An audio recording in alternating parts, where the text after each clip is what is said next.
Why don't you sit here? Bill can sit here. Okay. Well, thank you. Before we get started, I think there were some pioneers. Of course, we have the pioneers here on stage, but there were some other really important pioneers in the video we just saw, and a couple of them are here in the audience. So, Mitch Kapor, who is a regular at D, could you just stand up and wherever you are? There he is.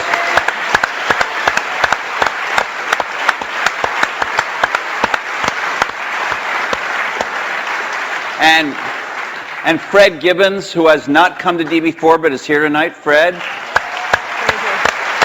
There's Fred. Right there. And I don't know if he's in the room, but I do want to recognize our fellow journalist Brent Schlender from Fortune, who did to my knowledge, the last joint interview these guys did. It was not on a stage, but it was a Fortune magazine interview. Brent, I don't know if you're in the room. If you are, can you stand? Maybe he's way back there. Way over there.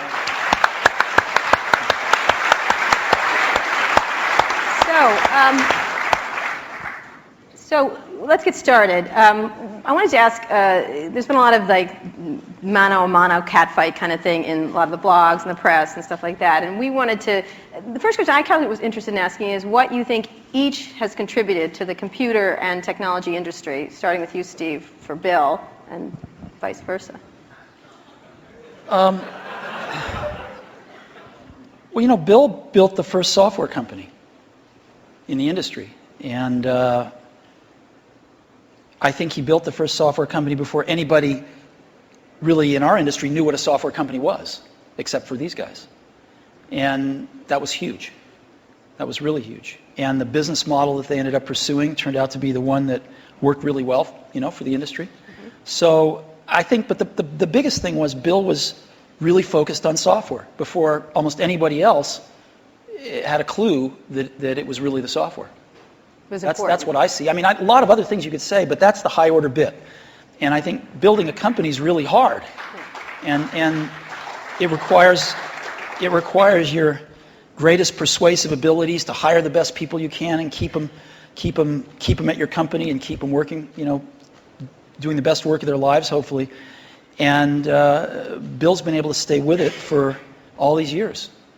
So, Bill, how about the contribution of Steve and Apple? Well, first I want to clarify, I'm not fake Steve Jobs.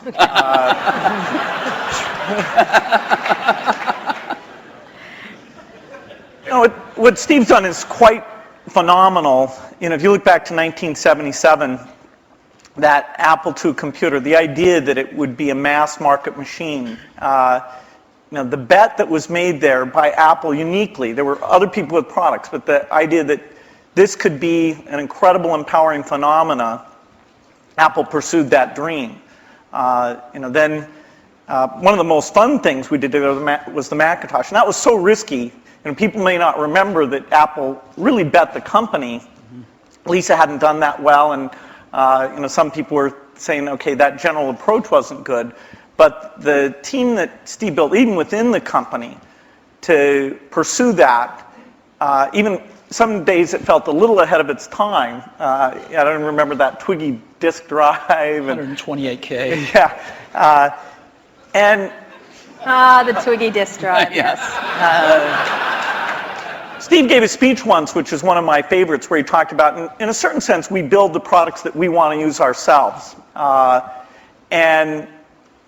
he's really pursued that with incredible taste and elegance that has had a huge impact on the industry.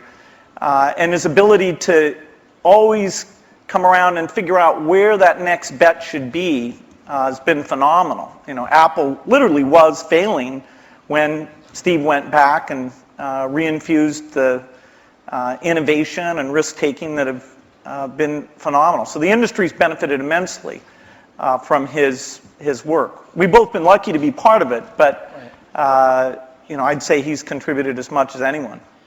We've also both been incredibly lucky to have had great partners that we started the companies with, and we've attracted great people. I mean, so everything that's been done at Microsoft and at Apple has been done by just remarkable people. none of which are sitting up here, today. Well, not us. Well, you're sort of the, Not not us. And You're in a way, you're the stand-ins for all those other people. in a way we are, in a very tangible way. So Bill mentioned the Apple II in 1977 and 30 years ago, and there were a couple of other computers with, which were aimed at the idea that average people might be able to use them. And looking back on it, a really average person might not have been able to use them by today's standards, but it certainly broadened the base of who could use computers.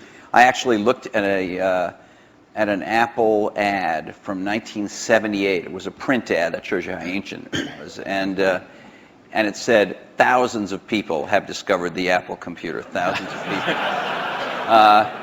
and it also said, you don't want to buy one of these computers where you put a cartridge in. I think that was a reference to one of the Atari or something. I don't know. You want a computer you can write your own programs on.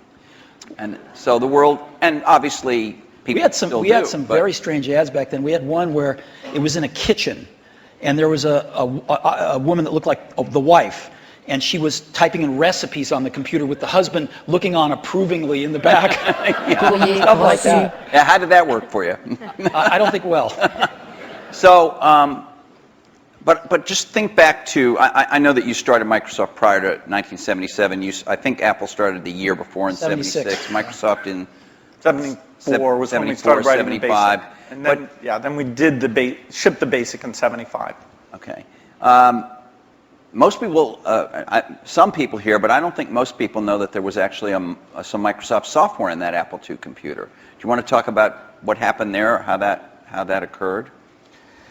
Yeah, there'd been the Altair and a few other companies, actually about 24, that had done various machines. But the 77 group included the PET, TRS-80, Commodore. and Commodore PET.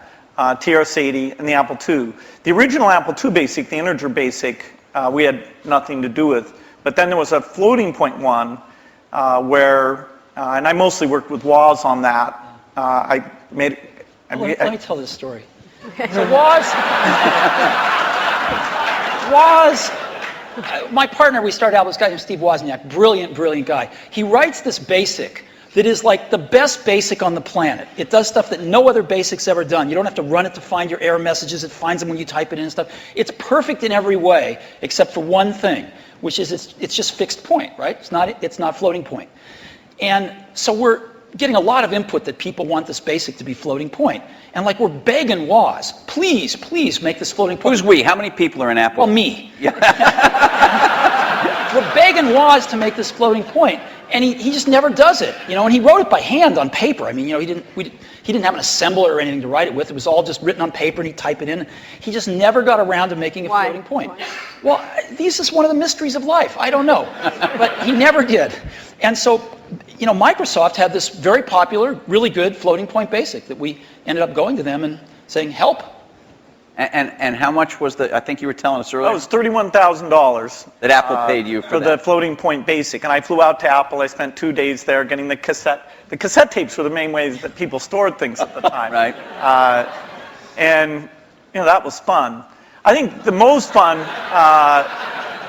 is later when we worked together. Well, what was the most fun? Tell the story about the most fun that was later. And maybe later, not the most fun. Let him talk then. I'm teasing.